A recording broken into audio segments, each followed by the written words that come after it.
Okay. All right. So what else? We got the fucking like legend himself, fucking like talking about anime, so I don't have to. Let's check out Summer Anime in a Nutshell by Kikak. This man is a legend. If you didn't subscribe to this man, subscribe to this man and give this man money. He really deserves it. He really does quite the fucking. I discovered many animes thanks to him. So yeah, let's check it out. And yeah. Anime.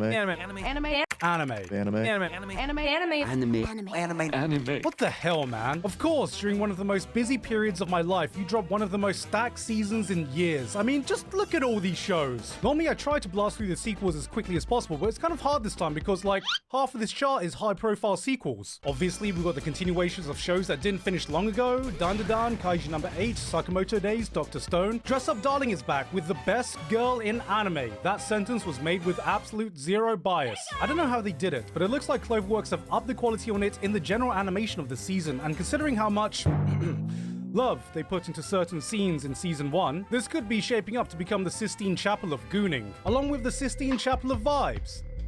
And Gooning. The Bunny Girl Senpai characters are in frickin' university now. God, I've been asking forever for more anime characters to get older than high school age, and now I've waited so long, these characters have actually grown up beyond high school age. Unlike the characters in Grand Blue, they're about as mature as I remember them.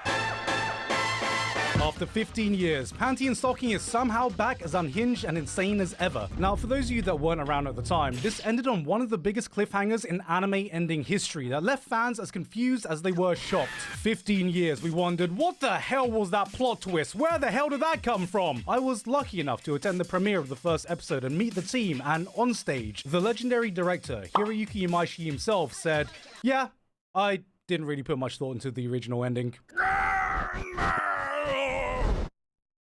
A legendary fact about a legendary man that nobody knew about.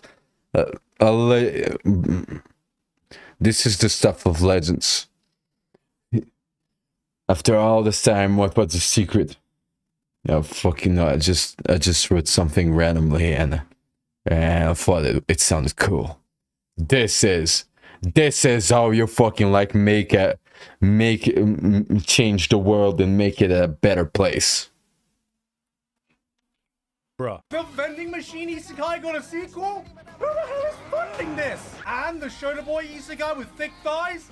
Who the hell is funding this? Actually, don't answer that question. Then, we got the sequel films to two of the most popular anime IPs of modern time, Demon Slayer and Chainsaw Man. Some of the most highly anticipated, high-profile films right next to, what is this? Ban, the boundary of adulthood? Oh great, another isekai. Whose bright idea was it to add yet another isekai to the world of anime?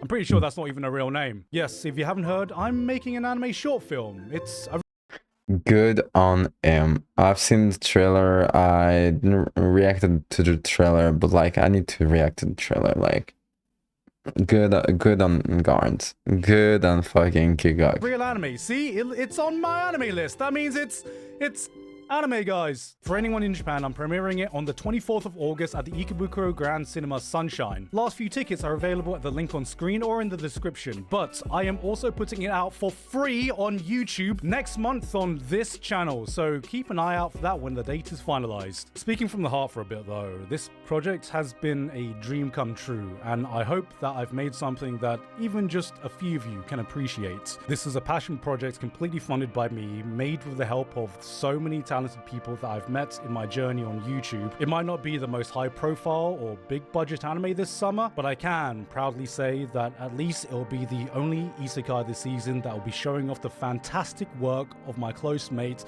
Kevin Penn. Oh god damn it, Rising of the Shield Hero!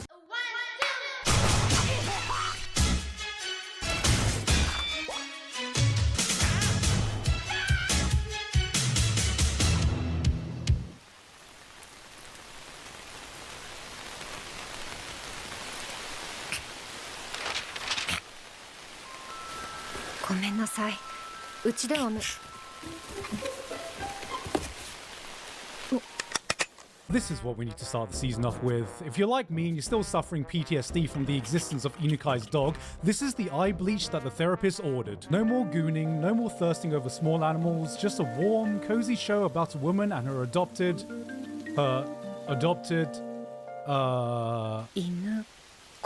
Yep, it's a pretty fucked up looking dog. God damn, after that I feel something arising.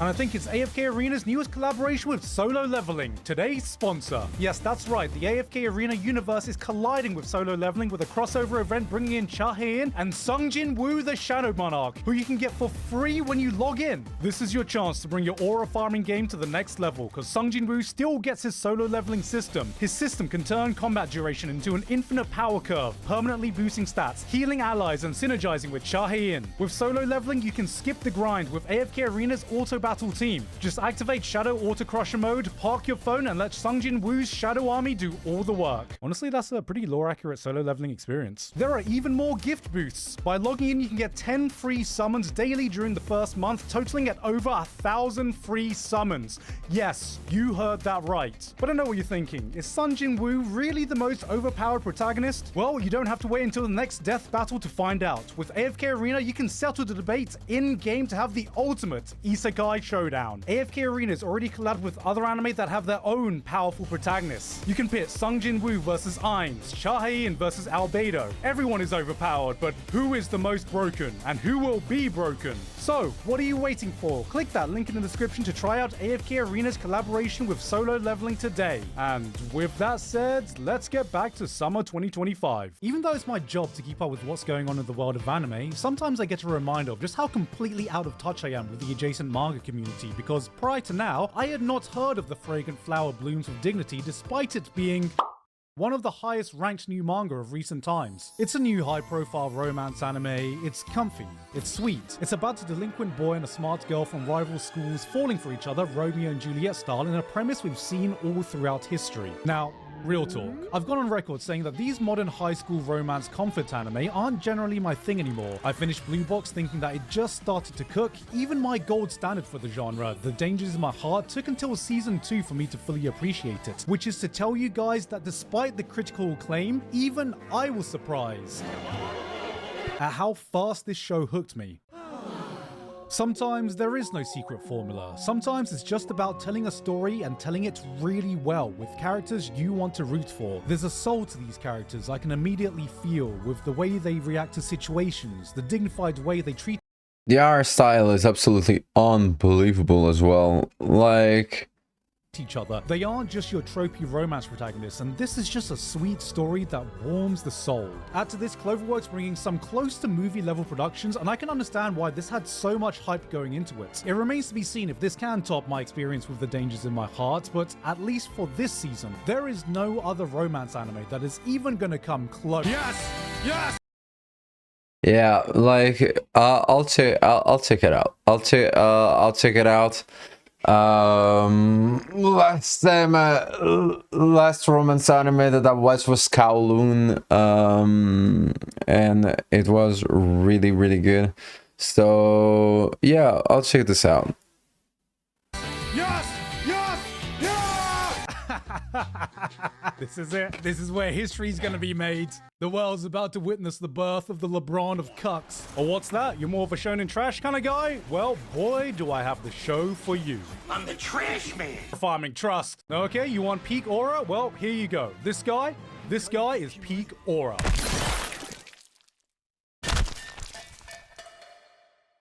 I meant like Aura from Freeran. Cleaver Tez. Now, this was a show that got on my radar because it's a fantasy anime with a name that isn't a full-blown paragraph. This series tells you from the get-go that it is absolutely pulling no punches. This is a gritty, dark fantasy through and through that doesn't just skip over its world building because it doesn't assume you've seen a million copy-paste fantasy anime before, with production values that aren't to be scoffed at. Out of all the fantasy anime, this one surprised me the most, so I'm putting it down as the dark horse this season. What else we got in the world of isekai and fantasy? I got reincarnated as a waterbender. Let's see what you can do. I'm sorry, I swear, it can usually last longer than this. There's another socially awkward anime girl who's so shy she figured out Chantless casting and became one of the most powerful mages in the world. I have to try my hardest to not call this Bocchi the Witch, but with the amount of socially awkward female protagonists nowadays, it's kind of just a given because that's right. All roads lead to her, baby. We got another guy kicked out of his party, so what does any man do when that happens in a fantasy world? That's right. Buy a slave and open up a restaurant. What is this? Delicious out of dungeon? Child labor in another world? Fucking rising of the meal hero? Oh, looks like there's another Josei romance in a fantasy world. I mean, it looks alright. I'm just not sure I'm the target demographic. 私は姉にプロポーズした人の花嫁となる。 I'm immediately interested. There's another kingdom building isekai. I know I've made jokes about some anime feeling like a Civ isekai, but it looks like we've just cut the bullshit now because the main character literally gets transported into a game of civilization. Oh, hey, this isn't an isekai. This wasn't an isekai. If Gachiakuta wasn't enough to get your shonen fix, we got Token Anki. And, well, if the former felt like what Soul Eater was for modern shonen, this shit feels like Blue Exorcist coded all the way, except we've got a power system around bloodbending. Now, we've seen America's take on bloodbending plenty of times before, so I wonder how the Japanese are going to do it.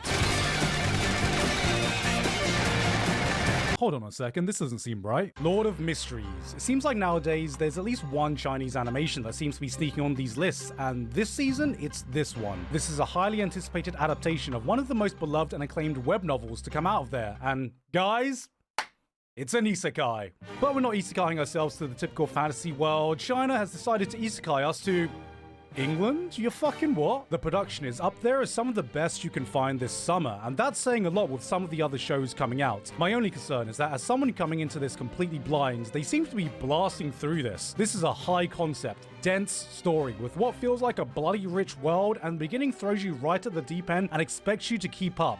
It felt a little bit overwhelming. Hopefully things get a bit easier to follow the further this gets long, but this is one I'm definitely going to be keeping an eye on.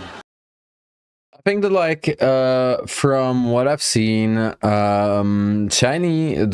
Chinese anime releases are out of this world when it comes to art style, art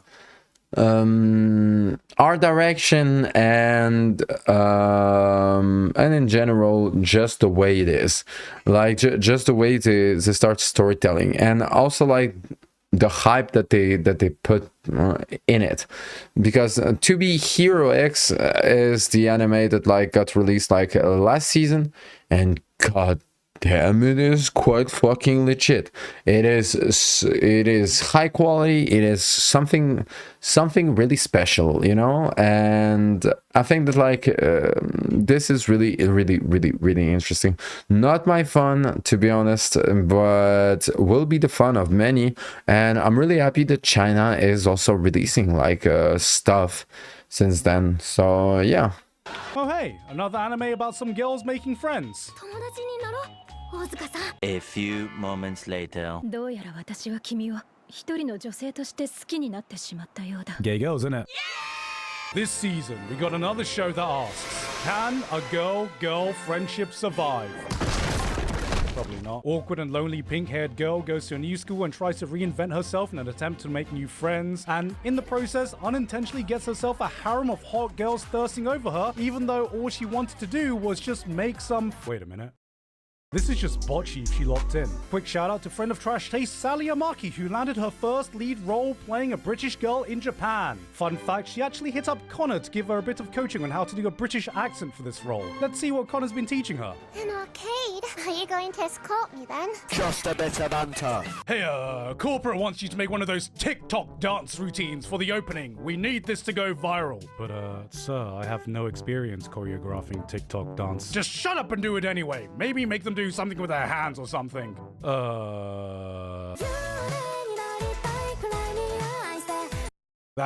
That's it? That's what you came up with? Can't you make it more interesting?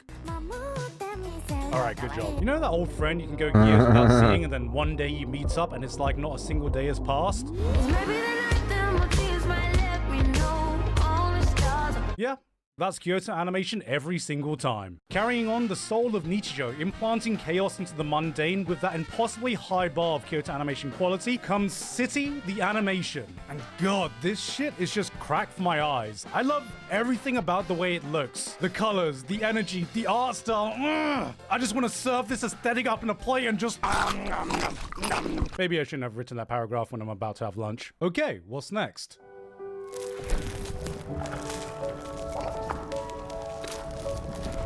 What a beautiful way to spend the evening. What the fuck? Stephen King, a decorated master of horror, once said, "There are 3 types of terror. The gross out, the sight of a severed head tumbling down a flight of stairs. The horror, the unnatural, spiders the size of bears, the dead waking up and walking around. And the last and worst one, terror, when you come home and notice everything you own has been taken away and replaced by an exact substitute." お前やっぱ惹かれちゃうやろ。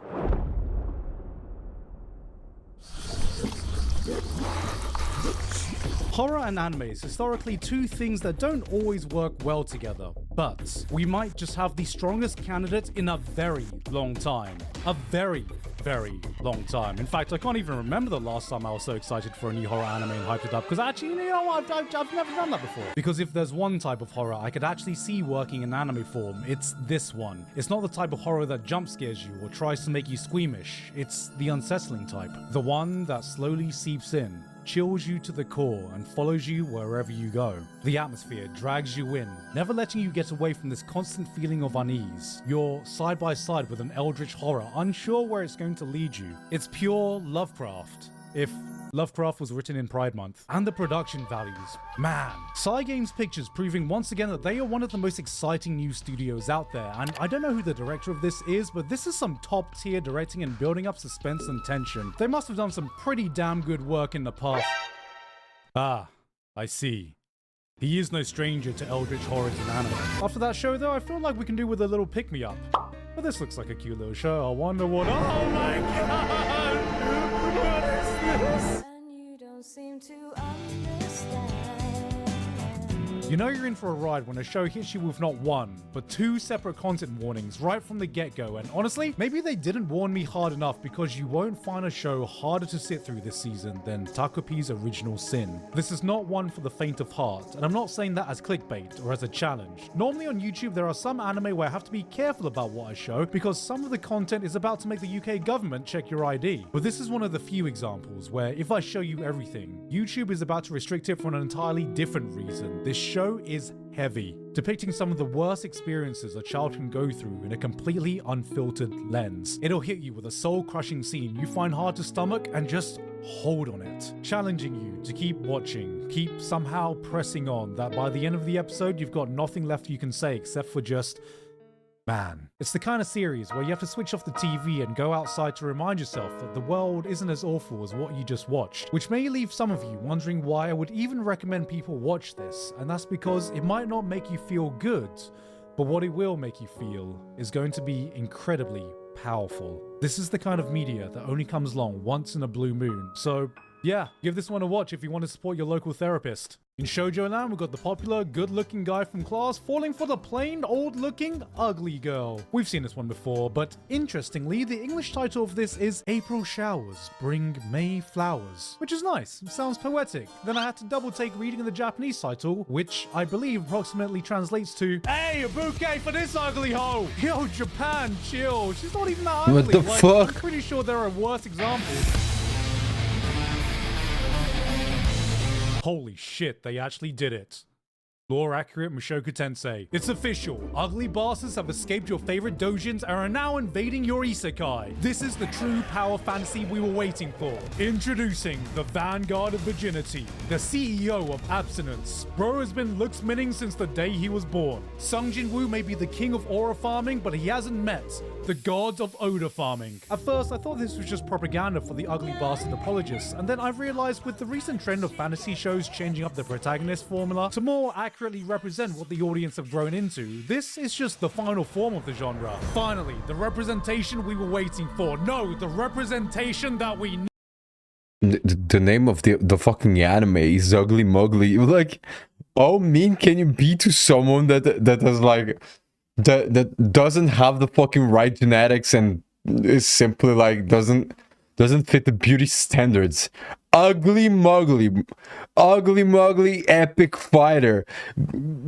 How mean can you be? What the fuck? Beat. Motherfucker is so powerful he can't even die. He just gets banished to the shower realm.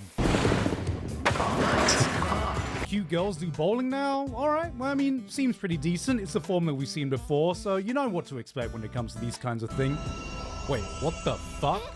What the fuck? What is this? What the hell is going on? What? Why are they in feudal Japan? What? Why are they on an active battlefield? Oh god, they're using their bowling skills to survive in a nation war-torn area. I can't. I can't. This is the stupidest thing I've seen all year. Girls' high school bowling club gets isekai'd to feudal Japan? Who the hell thought of this idea? This is slander. Oh hey, more cute girls. I wonder what they're doing this time. 今度ガーネットを取りに行こうかと思ってるんだが Oh, come on! Finally, we got an anime about rocks. Minerals. And what better way to do that than some adorable anime girls collecting and finding rocks? Minerals. And look, I have no personal interest in rocks. Minerals. But this show is goddamn beautiful. Coming from Studio Bine, it looks like once again they're moving outside of just the confines of adapting Mushoku Tensei, and they said, screw it, I want to make a show about rocks. Minerals. And damn, if they're not putting all their effort into this. I mean, the backgrounds, the animation, whoop, the character designs. Are we sure this ain't a baking show? Because that is some premium cake right there. Look, I might just be interested in rocks. Jesus, Maria. No, because I gotta say, that's one attractive minor. You know what? Never mind. Huh? Who's messaging me? Nothing. Let's just move on. I was just saying that this person looks pretty. You know, she looks pretty. She likes rocks. She's a mine. The R sound is both a consonant and a two open. Relax your mouth and lips apart. Push and lift. Lady who likes to mine rocks, also known as an M-I-N-E-R miner.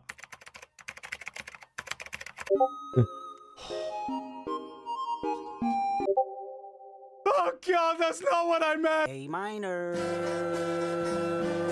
Hey guys, hope you enjoyed that video. Thank you very much this month too.